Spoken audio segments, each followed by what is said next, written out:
റഹീസ് റഷീദുണ്ട്. വളരെ പ്രധാനപ്പെട്ട ഒരു വിവരം കൂടി പ്രേക്ഷകരിലേക്ക് വരുന്നുണ്ട്. ഇന്നിപ്പോൾ ദേശാഭിമാനിയുടെ എഡിറ്റോറിയൽ നമ്മൾ നോക്കുകയായിരുന്നു. തദ്ദേശ തെരഞ്ഞെടുപ്പിൽ ക്ഷേമവും വികസനവും സ്വാധീനിച്ചില്ല എന്ന് ദേശാഭിമാനി എഡിറ്റോറിയൽ. വിഷപ്പാമ്പുകളുമായി UDF ഒളിഞ്ഞും തെളിഞ്ഞും സഖ്യമുണ്ടാക്കിയെന്നും വിമർശനം. മതതീവ്രതയുടെ കരിനീരാളികളുമായുള്ള UDF സഖ്യം എതിർക്കപ്പെടണം. ഒരു തെരഞ്ഞെടുപ്പ് കൊണ്ട് എല്ലാം അവസാനിക്കുന്നില്ലെന്നും എഡിറ്റോറിയൽ പറയുന്നു.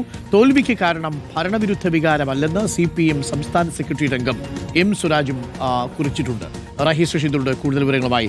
റഹീസ് റഷീദ്, ദേശാഭിമാനിയുടെ എഡിറ്റോറിയൽ, ഞാൻ അതിലേക്ക് വരാം. അതിനു മുമ്പ് ഇപ്പോൾ നമ്മൾ TP രാമകൃഷ്ണന്റെ അഭിമുഖം കാണുകയായിരുന്നു. TP രാമകൃഷ്ണൻ പറഞ്ഞതിൽ നിന്ന് നമുക്ക് ലഭിക്കുന്ന സൂചന ഈ പത്മകുമാറിനെതിരെ നടപടി ഉണ്ടാകാനുള്ള സാധ്യതയുണ്ട് എന്ന് തന്നെയാണോ? അതായത് ജില്ലാ കമ്മിറ്റിയിൽ നിന്ന് പുറത്തേക്കുള്ള വഴി തെളിയുന്നു എന്ന് വേണമെങ്കിൽ വായിച്ചെടുക്കാൻ പറ്റുമോ? ഉറപ്പായും അരുൺകുമാർ, അങ്ങനെ വായിച്ചെടുക്കാം. കാരണം തിരഞ്ഞെടുപ്പ് തോൽവിയുടെ പശ്ചാത്തലത്തിൽ ചില തിരുത്തലുകൾ വരുത്താൻ പാർട്ടി തീരുമാനിച്ചിട്ടുണ്ട്. അതിൽ പത്മകുമാറിനെതിരെ നടപടി എടുക്കാതിരുന്നത് തിരിച്ചടിയായി എന്ന പ്രാഥമിക വിലയിരുത്തൽ പാർട്ടിക്കകത്തുണ്ട്.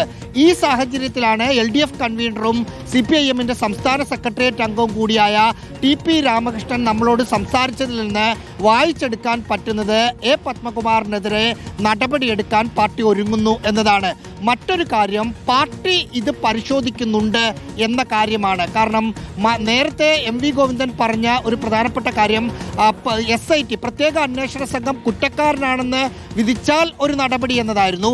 പക്ഷേ TP രാമകൃഷ്ണനോട് സംസാരിക്കുമ്പോൾ മനസ്സിലാക്കുന്നത് അദ്ദേഹം അതേപടി പറയുന്നില്ലെങ്കിൽ പോലും അദ്ദേഹത്തിൻ്റെ വാക്കുകളിൽ ഒളിഞ്ഞിരിക്കുന്ന ഒരു കാര്യം, പാർട്ടി തല അന്വേഷണം ഇക്കാര്യത്തിൽ നടക്കുന്നുണ്ട്.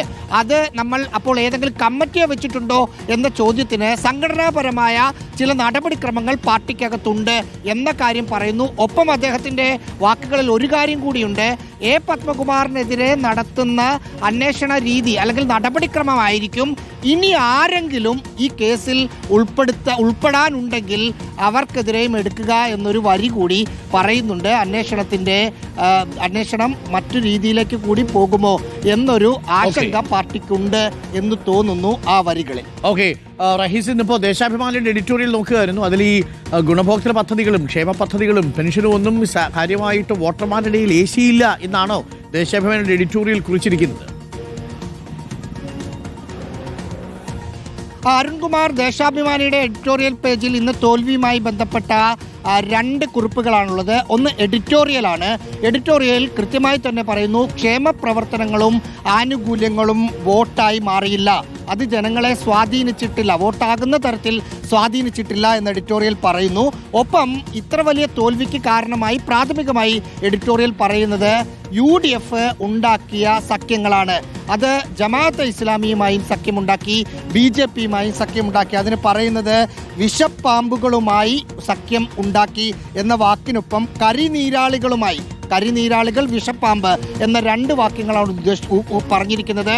UDF BJPക്കും BJP UDFനും വോട്ട് കൊടുത്തു എന്നതാണ് ആ എഡിറ്റോറിയൽ പറയുന്നത്. ഒപ്പം എഡിറ്റോറിയൽ പേജിൽ സംസ്ഥാന സെക്രട്ടേറിയറ്റ് അംഗം M സ്വരാജ് എഴുതിയ ലേഖനത്തിൽ ഭരണവിരുദ്ധ വികാരം തോൽവിക്ക് കാരണമായിട്ടില്ല എന്ന് അദ്ദേഹം പറയുന്നുണ്ട്.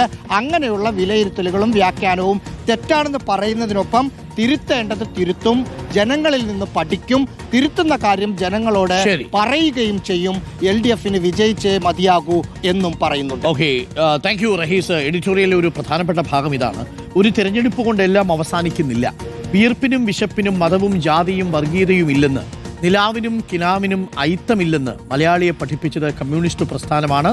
കേരളം ഇടതുപക്ഷത്തിന്റെ നേതൃത്വത്തിൽ ശുഭയാത്ര തുടരുക തന്നെ ചെയ്യും എന്നാണ് എഡിറ്റോറിയൽ ആത്മവിശ്വാസം പ്രകടിപ്പിക്കുന്നത്.